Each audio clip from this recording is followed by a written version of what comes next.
Good morning and welcome to Crosstalk Podcast. We're back on a Tuesday morning and it's a beautiful sunny day, and here we are, Brian and myself and Joe DeLoach, Mr. Joe, and we are here to talk to you about all kinds of things. We just enjoy talking about God and just talking about Jesus and life, and somehow in all of this, the Holy Spirit gets to hopefully bring us to a conversation. But we invite you to be a part of the conversation. We invite you to comment on whether you're watching on YouTube or on Facebook. We invite you to comment. Let us know what you're thinking. Give us questions if you have any. I'm not saying we have all the answers. I know Joe probably has the answer. I doubt that. But I certainly invite you to do so. We're just glad you're here. So the theme for the talk today is from 1 Corinthians chapter 13. We've been talking about 1 Corinthians a lot. I guess the last 5 weeks I've preached on it. Just a subtle reminder to us about the church. But we're going to talk about 1 Corinthians 13.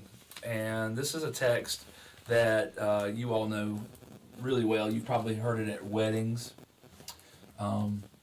Though it was not intended, Paul did not write this letter to, or especially this chapter, to talk about weddings. When he wrote the letter about love, he wasn't thinking, I really want brides to hear this from the preacher, or grooms to hear this from the preacher when they get married. But I can understand that they want to hear a message of love, and it is the truest sense of, or its truest definition, at least that I think we have from someone other than Jesus about love. But I'm going to read it to us. We're going to just really focus in on verse 3, but I'll read the first 4 verses. Paul says this to the church at Corinth: If I speak in tongues of mortals and of angels, but do not have love, I am a noisy gong or a clanging cymbal. And if I have prophetic powers and understand all mysteries and all knowledge, and if I have all faith, so to remove mountains, but do not have love, I am nothing. And this is the verse we're going to kind of pin on. If I give away all my possessions, and if I hand over my body so that I may boast, but do not have love, I gain nothing. It goes on to say, love is patient, love is kind, love is not envious or boastful or arrogant or rude. It does not insist on its own way. It's not irritable. It's not or resentful. It does not rejoice in wrongdoing. It rejoices in truth. It bears all things, believes all things, hopes all things, endures all things. Turn the page. Love never ends. And I'll leave it right there. So, thinking about love, that's the question of all time, right? What is love? What does it mean to have love or to love someone? Well, to me, there's different stages of love. You have one that you're instilled with from birth, is a generalized love, and then you have the intimate love with a partner. Right. Well, there are different types of love. Love of family, love of parents, love of sibling, love of spouse, love of your children. They're different types of love. Brian used the word stages. That's true, and I think we worked through all the stages. Yeah, you've got in the Greek language hits it a little bit better. There's erotic love, which I think we all know. Eros, we all understand what that means. Storge, which is a completely that's the one that always kind of trumps me or kind of flummoxes me. You've got agape love, which is the unending love of God. You have phileo love, like Philadelphia, the city of brotherly love, and then there's a fifth one. What's the fifth one? Did I miss one? You got me there. I don't know. Agape, brother. Maybe it's just 4. There's 5. There's 5, but I can't think of the fifth one. Man, I didn't do my homework today. But the bottom line is you've got more in the Greek text. Or in the Greek sort of understanding of the definition of love. You get 5 multiple versions of love, whereas in the English language we just say love. It was really interesting on our little outing Sunday. When we went to Athens to the escape room, I was talking to one of the youth, and they had listened to David's sermon Sunday on love, and she said You know, Mr. Fletcher, I can look at if I'm around somebody, I can tell if they have love in them or not. And I thought, how accurate. I mean, really. And not erotic love or anything, but just if someone is full of love, it's the way they treat other people, the way they deal with things that come up in their life. And so I think, to me, that's what Paul is saying. Hope, love, faith, hope, and love abide. The greatest of these is love, the very last thing. And I agree with that. I've seen people that love possessions. They're so hungry for things. Yeah, we see that turns into lust, not love. Yeah, but without love, I mean, if you don't have love in your life, what have you got? So is love self-serving, or is it self-giving? What is, I mean, love is more giving than taking. Yeah. To me, love is giving more of yourself. And you're willing to give. You don't feel like you have to. It's just second nature. You know, like, I want to include this. I want to share this with people around you. I mean, because I am from the South, I've never lived anyplace else and have no plans to move. I think the Southern society kind of nurtures this. The hospitality, the whole thing of hospitality in the South. Of course, 150 years ago, when we lost everything we had, that's all we had left was our hospitality. So I see a lot of people wanting to share what they have with others. To me, that's the type of love. Well, see, my family's from West Virginia, Kentucky. Even in the northern part of West Virginia, you still have that love. Because they're a close-knit people. Because in the Appalachian Mountains and stuff, that's all you have is community and love. You know, it's that whole love thy neighbor as you love thyself is like instilled from birth. No matter what denomination you are up there, that's instilled from birth. And when the Depression hit in this part of the world, I wasn't here, but I've heard tell it, that's all they had was each other. I mean, that was it. To me, it's like love of your family. Now that most of my family has gone, and there's only about 2 of us left now, you see that, you know, the love that exists.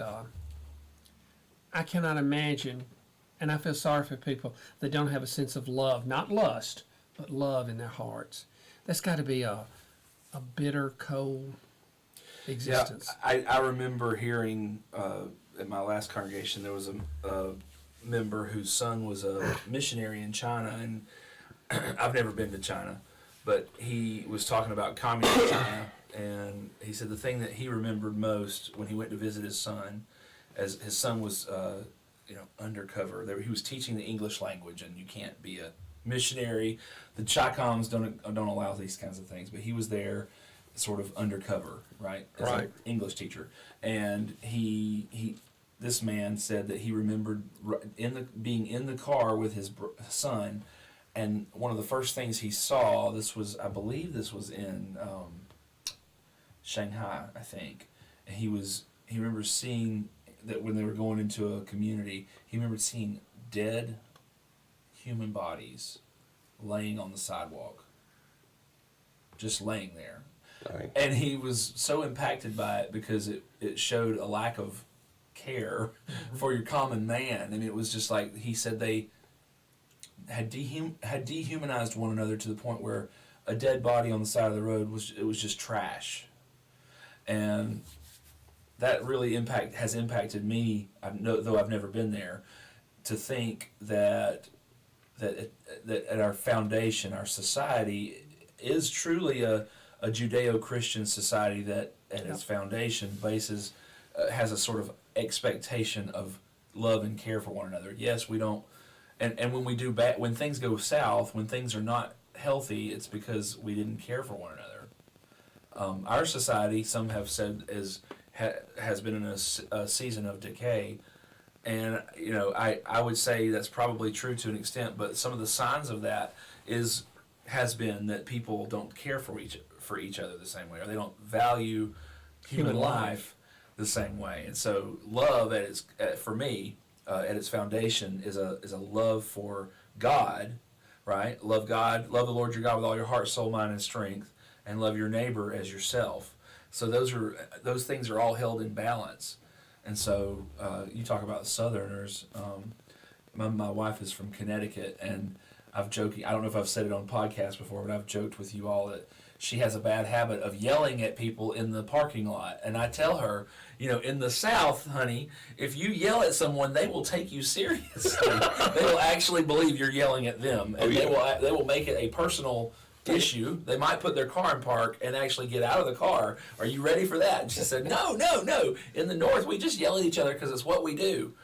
So I don't know that the people in the North, I talk like they're aliens, but our American brothers and sisters north of the Mason-Dixon line, I don't think that they have a sense of hatred for one another, but we don't see you don't see a kinder, gentler sort of It's a different culture up there. Yeah. Life is softer. That's the word I use. Well, that's like if you go to the Amish, to the Pennsylvania Dutch Amish, that's a whole different culture. Oh yeah. There, and I would say, with regards to love, I would say that there's a lot of Southerners that'll say "bless your heart," but that's not a kind thing. Oh no. No. So I don't know if that's a loving thing all the time, but for the most part, I'd say by and large, we definitely think about caring for one another. On the one hand, when in need. When men and women aren't and children aren't in need, we tend to sort of say, "Leave us alone." Let us be, and we'll leave you alone if you leave me alone. I like the word dehumanize, and I think our society is moving more and more to that. We're losing a lot of we're becoming dehumanized, and personally, even though I don't play it, I think some of that comes from some of the video games that our young people, I've only observed some of them, and they're like, really, so I think we're losing the value of human life. But you're a scientist, a science teacher, right? Right. Science is your forte, and I was an engineer by education, and so basically I spent 5 years studying science as an undergraduate, and then was an engineer for 3.5 years. So for me, science. I'm not saying, Brian. Maybe you could say the same thing about. I don't know if you're more artistic. You have. Well, so I follow a lot of science stuff too.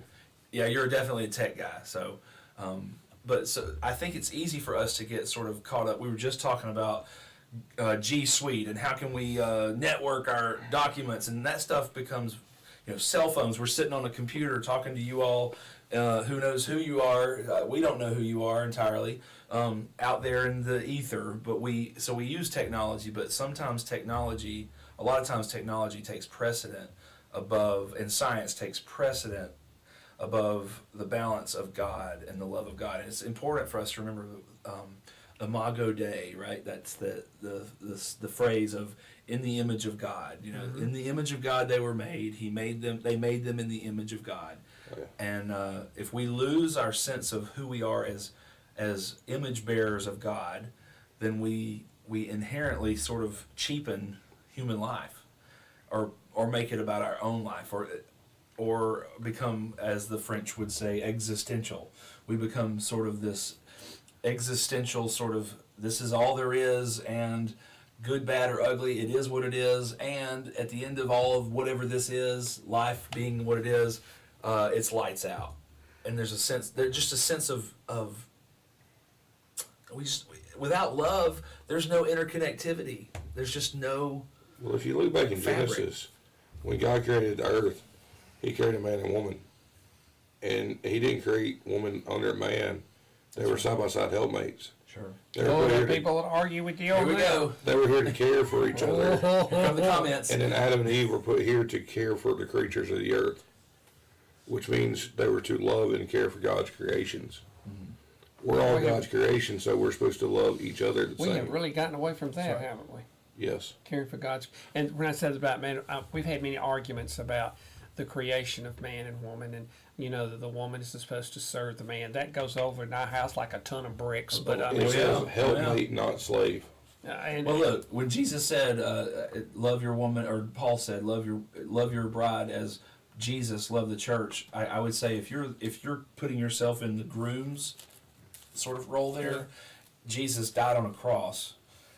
He suffered and died. So I'd be real careful to call that sort of multi-leveled sort of authority, secondary, primary. No, I'd say it's the other way around. I'd say that if you're putting yourself in the place of the groom of Jesus, the bride, he's the groom of Christ, of the church. Man, that's not a powerful place to be. That's a place of crucifixion. And then look at the progress we've made just in that aspect. 2,000 years ago, when the Bible's written, women could be sold like cattle.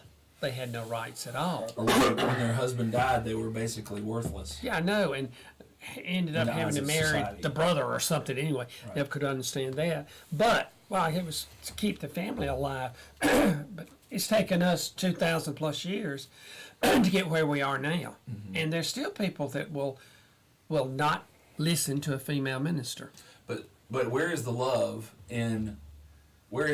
for sister or brother, the Christian sense of love for a person, when we dehumanize, to use that word again, a female to the point where we won't listen to her? I mean, it really serves us poorly if we're just not going to listen to someone. Everybody has something to offer, and so when we stop listening to one another, Because I think oftentimes people that don't listen are afraid to listen. Well, if They're you, not secure enough in their own, whatever they're discussing, whatever they're arguing about. They don't want to hear it because they're afraid that this other person is going to make some sense, and that means I've got to rethink. And a lot of young people think if you're a loving person, you're a marshmallow, you're soft, you're just getting man. That's not true. Love is one of the hardest things in the world to have and to carry on every day. I mean, it's rough. The idea of truth and love, that Jesus is fully truth, and Jesus shows us and is the embodiment of fully of love. So the two are in balance. The truth and love have got to be in balance. And so science often says it knows truth, but science does not show or experience or embrace love. And so if God is truth and love through Jesus, if Jesus shows us the full embodiment of God's truth and love, then the two have to be in balance. It's not, so there's no marshmallow. Just being a dad, as a father of two daughters, knowing that sometimes I have to flex a little bit to say, all right, that's enough. That's right. And in the name of all that is sane in my household, sometimes I have to sort of put my foot down. And then the other side is, like, sometimes I have to think about, well, was I too forward or harsh with them? And so the truth sometimes comes back on me. look at Paul when he wrote half the letters to the churches. He didn't just put a foot down, he built a wall. So they'd have to slam into the wall. Yeah. And that was his tough love. But then later on in the letter, he showed that love and compassion to God. That said, look, y'all screwed up, but God's here for you. Yeah. Well, that covenant, right? The historical sense of covenant, where there's a line in the sand. We've heard about the thin red line. We talk about these. We kind of hint at the idea of covenant, but covenant is a literal line in the sand where blood is shed. Usually, a sheep or a cow is slain, and that blood is placed in that line in the sand between two entities, usually two kings or a queen and a king, and then we are making a covenant to say, do not cross that red line. Like, we will love each other so long as this line isn't crossed, and whatever that line may be a border, it may be trade amongst countries, it may be husband and wife saying, you are to love and to cherish from this day forward, to have and to hold, sickness and in health, no matter what. Like, that covenant is an act of love, but there is definitely a harsh backside to it, or wall, as you say, Paul talks about. And so I don't know. Love cannot be fully understood unless there is that covenantal expectation. Like, okay, this is in this relationship. I love you, and because I love you, we're going to make sure that these are the ground rules. These are the ground rules of being a member of the church. These are the ground rules of being a husband or being a wife. These are the ground rules of being a pastor. We will love you, but as a pastor, we expect you to do A, B, C, and D. Or as a congregant, the church expects that you do A, B, and C. Or as a member of Eatonton or Putnam County. So love is the expression that comes out of that foundation, that wall, as you say, or that sort of line. Like, this is the line in the sand. We're not going to drink and drive. We love our neighbors and ourselves enough that if we do that, there's going to be a consequence, as an example. Or, God forbid, we have to pay our taxes, or we have to pay our water bill, so that everybody's water continues to go forward. Now, here's a question. What's the difference in love and lust? Because they're so close together. The way I view it, lust burns out, love abides. I would say lust is not love. Lust is self-focused. And not outward focused. Love is outward focused. So I think lust is self-gratification too. Right. Well, I mean, if you're talking about eros, erotic love, love for your spouse, or love for someone you want to date, or someone you are dating, those are even that is an outward expression. But lust is something where there's nothing about that that's love. There's nothing about that. Well, see, a lot of people get that confused though. Especially they think, okay, I love this. Right. I love it so much. It's not a love. Right. Because you're doing it for you. But you lust after dollars, not just women. Cars, homes, possessions, and you stuff. lust after a fifth of alcohol. You lust after a cigarette. You can just keep going. But there's just so many people that think that is love. Because that's one of the most misused words, I think, in our society today. Love. I love you. And see, a lot of times marriages don't work because they're not truly in love to start with. They get infatuated and lust after each other. Because when all the cultures started coming together, you started getting a lot more carnal instinct that kicked in. And it's more sex-driven than it is love. You're right. You're right. But, especially in marriage, I think lust there is some lust in a marriage made of love. And it's two people grow together, grow older. You learn to. But I would say desire and lust are two different things. That's right. I would say lust, like Jimmy Carter's famous, Playboy, when he was interviewed in Playboy, running for office as president, he said, I do lust, and they just gave him a hard time about that because he said he lusted in his heart. But if he was being honest, that is one thing he was. They manipulated what he said, but Jimmy Carter was being so honest. It's like when you hear, I've heard people say, I've heard it said by many people that they have an affinity to be racist, and they get thrown under the bus when someone says that, and they don't mean it in a sense of hatred. They just mean it in a natural sort of, I've got this problem that is my sort of, I see race and I judge based on race in my initial flesh. But I think lust is like that in the sense that it's that sort of, in our flesh we have this sort of carnal, sort of instinctive sort of, I need that. Or it's like a variation on like, when you see a Snickers bar at the gas station, you think, I need that. I don't even need to think about it. I just grab that Snickers bar and I buy it with my gas. I think that's the sort of carnal flesh tendency of us as humans to sort of make quick judgments, make a decision that's not necessarily good for us.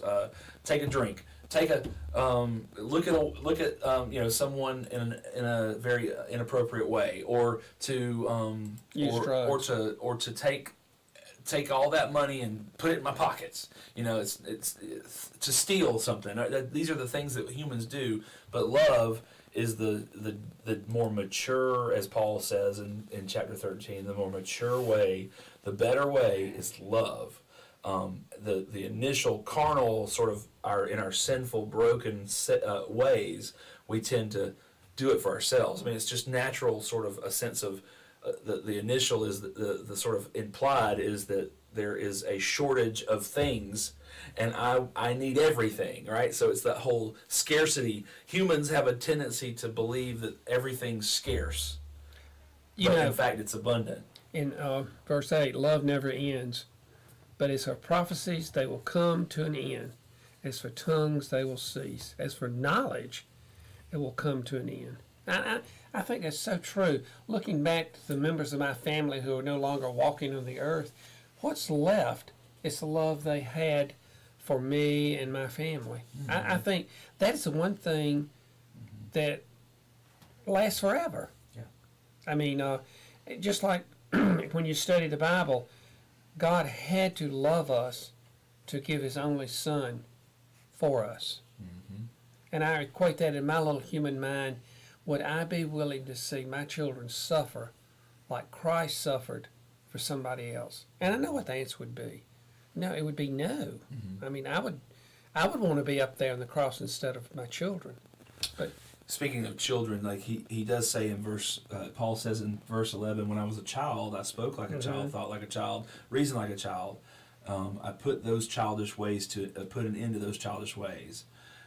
This is not a message to a wife or a husband to be. This is a message to people who have not matured to see the greater power of love. That's right. And they've sort of, in the church, just going to put a little microscope on the church. In the church, we tend to, and I've seen it in multiple theaters where people have gifts and they use those gifts and they lean into those gifts and they just don't move beyond those gifts. So like they can teach, so they just go teach, or they can add up numbers on a spreadsheet, and so they become a member of financial administration, or they like to preach, and so they preach. But to do all those things is okay. I mean, there's good things to be done in the church, and we need everybody's gifts. But if we don't love each other, what the heck does it matter? what's the part of the church? It doesn't matter, and that's what people can stink. They can smell that stink from the outside. And you know that going to funerals and you have the people, eulogize them and talk about them. I'm sitting there thinking, who's going to remember me? What are they going to remember of me? Are they going to remember all the stuff? Are they going to remember how I treated my fellow man? How I hopefully loved, my life? Right. And well, most people don't. Most people think that others are watching them and all their stuff, and maybe I'm just not aware of it. But how much stuff does one person need? And so I don't think, like, I see people. I just don't naturally see people as, wow, look at all the stuff he has or all the things she has. I don't personally do that. So I think when people pass away, turns into lust. Right, but I think people look inward and think about their bank account or think about their what kind of car possessions, they drive. and they see that as their success. But when they die, they can't take it with them. Nope. And really, no one really I don't think people generally judge them by the things they have. There have been Not people generally. that try to take it with them though. There was one lady who got buried in her Ferrari Wow. back in the 70s. Oh. I've heard of being buried in Cadillacs, but it's true. I mean, at the end of the day, whether it's the Pharaoh or that woman, the Cadillac gets dug back up. Right. Nobody cares. The stuff is just not it's of this world. I guess what I'm trying to, but the point I just want to really try to bring home is to you, Joe, and really to everybody, is that I think people are more interested in the character of a person, and it's like how did that person live in the hardest time? And see, your view of that comes from the love you have for your fellow man. I've run into people that, to hear you say that, they think you're from another world. Probably. Because there are groups of people that measure your worth by how much money you have, what vacations you take, what car you drive, what neighborhood you live in. Sure. But the other side. I'm the other side of it. What would I don't know about you all, but what would one do, me or anyone, if they come into all that kind of money? Like, what would I do if I showed up and had somebody said, "I've got a $3 million check for you"? I don't know what I would do with it. Have you ever played a game, if I won the lottery, what would I do? Well, I thought about it because as a pastor, I've thought as a pastor it would end my ministry because ultimately no one would ever look at me the same. I mean, you think about it. I mean, really. So I think how do you measure someone's worth? It's a lot. You use stuff. But I'm telling you, my family were people that they measured their life by stuff. And when he died, I looked over in the box and I thought, well, I don't see anything in here. I know. You know, and what do we remember about him? We remember his love of stuff, not his love of a fellow person. And that's sad. There's a man that lived, I'm from Ball Ground, Georgia. I say I am. I most of my life was spent in Canton, but we lived close, just about as close to Canton as we did to Ball Ground. And there was a man there that he was a silviculturalist, cut all the trees down, bought property, cut the trees down, and that's how he would pay the note. And he became one of the largest landowners in Cherokee County. And I know his family, but the guy, he just bought stuff. He had a tendency to be harmful to those he loved. And he drank. He didn't have a lot of love for anybody, and he was abusive. And so he ended up living his life alone with all this money. And he would literally sit on the main street in his pickup truck, and he would just sit in there by himself. He basically had he was a kingdom of one in that. In my childhood, he owned storefronts and put rocks in them like geodes and like nice rocks, but still just rocks. They called him the Rock Man. I won't name him, but because we're on the internet. But long story to say, the guy passes away. You know, his family, I'm sure, are happy to have whatever he made in that whole thing. But at the end of the day, it didn't get him anywhere. He just sat on it. And what could he have done with that? That's the other thing. What could he have done? You know, this is the whole It's a Wonderful Life. What could he have done with what he had versus hoarding it for himself? I'd say that comes into the fact of how many people my bank account. I've done this. I've done it all on my own. And say, I'm thinking, nope. Yeah. It's through God's grace that I have this because He's given me enough sense to budget my money. Right. You just used a key word. You just used a key word. Grace. Grace. I knew it. That's right. And if you look at it, God is love. And He gives us that perfect gift of grace. He gives it to us. We can't earn it. That's we right. can't buy it. And we aren't worthy of it. So love is, I would rather have again, I love the movie. Everybody seems to love the movie. It's a Wonderful Life. I would rather be the main character in that movie who is living on the edge, but he cares about the members of his community, and then when he's in a bind, they care for him, and there is the power of love.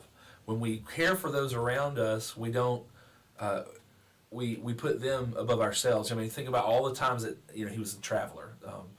I'm losing. What's his name? The main character in It's a Wonderful Life. He wants to go travel. He wants to travel. Every time he gets his bags packed and he's going to get out the door, something slows him down and holds him back. And then before you know it, he never gets to live those lustful dreams that he has to go see the world.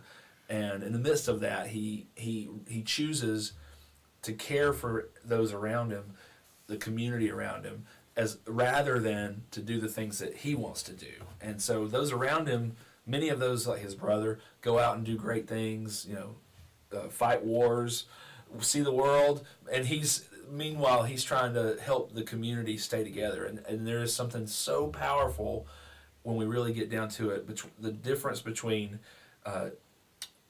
George Bailey, that's his name, and Potter. Jimmy Stewart. Sorry? Somebody said Jimmy Stewart. Yeah, you got. But there's George Bailey, Jimmy Stewart, and then there's Potter, the banker, and the two are one's working for himself and one's working for everyone else. They're both bankers. I mean, one's a savings and loan guy, but bottom line is there's the dichotomy, and so love looks like. The essence of love looks like caring for everyone around you, above yourself, and trusting them to do the same for you. Well, see, I started doing a lot more research on John Wesley. And if you look at John Wesley, he could have made a lot of money, even preaching. But he loved God so much in the church and the people, in the community. That's why the church is so mission-based. It's because of that love of John Wesley. He died with a silver spoon and the clothes on his back. He gave everything back to the community. He was smart though. He knew how to publish his books. He published his sermons. Oh yeah. So he knew how to generate funds. But you're right. He didn't think big like George Whitefield, his friend George Whitefield, who thought like Billy Graham, like let's sell out some stadiums. You know, he would go out and fill fields and preach to fields. But Wesley was saying, no, we need to start small groups. We need to have small groups, Sunday school classes, or class groups, and then have congregations. He understood sort of the multiplier effect of small, large. You know, in the South, again, that's where I'm from, when someone dies, why does everybody bring over food? And why is it when a tragedy, the first thing in the South we do is, I've got to take it, it's our way of expressing our love for them. Mm-hmm.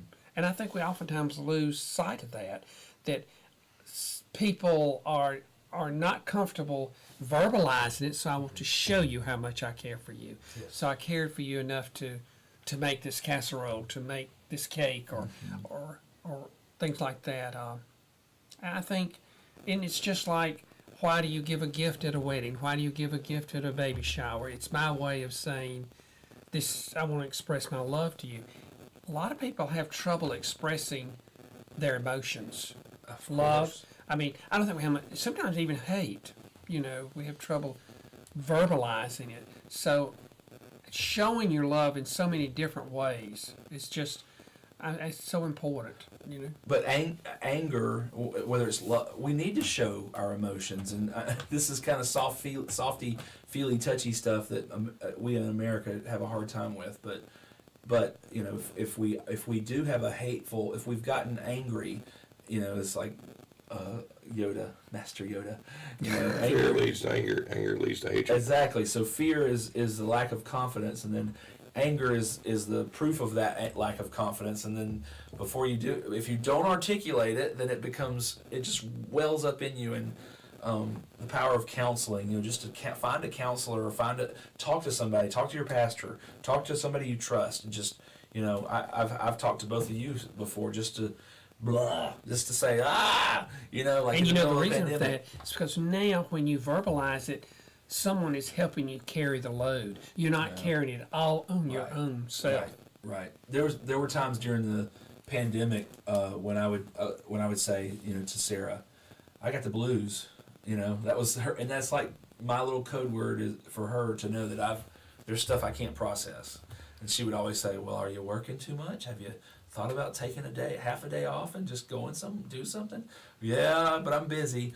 She'd say, well, if you don't stop, it's going to catch you. You know, my mother called it the mully grubs. I don't know where that word came from. But loving ourselves, I think that's one of those things that in our society we are dealing with I would say an epidemic of anxiety and depression that's leading to increased suicides. You know, the pandemic has created a spirit of isolation, or sort of a must. I mean, how many people are so afraid that they'll double mask, or they'll, you know, stay away from you? I mean, this is real. I mean, not just in the north and blue states, but in the red states like here too. Like, it's everywhere. There are people who are deathly afraid. This morning I saw the government, I don't understand it all, I may get it wrong, but they're going to give the vaccine to preschoolers. And now they're saying 3 shots, and somebody else says no, 4 shots, and somebody says, and then the doctor comes on and says, we have to be very careful because we realize increasing the dosage leads to side effects. Yeah, but we also told them the same government is going to give free crack pipes. That's true. They are giving out. So we've put a lot of trust in our government over the years, or even in our doctors, and now there's a lot in the midst of this moment. Things are shifting in a way that I think people are losing their trust in the medical profession, which is not good. I think doctors mean well. It's hard to explain to somebody when they'll say, let's say you're in a financial bind and you don't know how you're going to make it, and they're going to say, well, what are you going to do? And you say, well, I trust that God's going to help me. How do you know that? How do you explain? He's never let me down. He's not going to. I just know there'll be a way. They don't believe you. Believing in things not seen. Right. Assurance of things. I get it always backward. Assurance of things for conviction of things unseen. Assurance of things. Yeah, but the assurance is faith in things unseen. But we started this conversation with what is love, and love is God. Love is the most mature outward expression of God's love for us, and we've we've been told to trust in God, and God we trust, and yet people trust in science. Trust in Society, our themselves. society trusts the media. Our society Oh, trusts that's science. right. Our society trusts that when we get in the car and crank it up, that there's gasoline that'll fire up and not explode. It'll just fire up and drive our car. But we trust so many things, and so much. But do we trust God, and do we trust one another?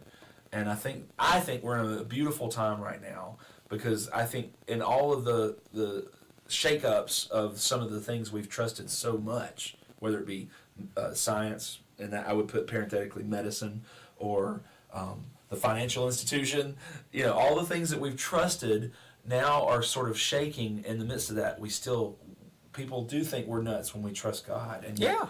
God has never left us. If you really get right down to it, God has loved every one of us individually and as a community and as at the entire world, right? He's got the whole world in his hands. He really does care. And so if you're looking to figure out what love is, just for me, it's just I have to think about how many times I was in a bind and I should have been sort of out the door or done for. And somehow God saved me. I mean, you look back on your life and you think about, how did we do that? I mean, really? I know. We ask ourselves and our family, having raised 3 children from birth to adulthood and brought in 2 other from adolescence to, and I oftentimes say, how in the world did we ever manage that? I would say love. Love of God. Because And if God you didn't have God's love, it would have just fallen apart That's right. on your own strength. And there's this conviction, I'm sure, that God's going to take care of me just like the sun is going to shine every day. We've run out of time. We could talk about this for a lot longer, but love is the greater gift of God, and it takes the maturity for us to. It takes real Christian, godly maturity to love someone, or to love ourselves, or to love our neighbors. So go and love the world. Love yourself. Be kind to yourself, and let God's love flow within you to others. Thank you. We enjoyed talking. Thank you, guys.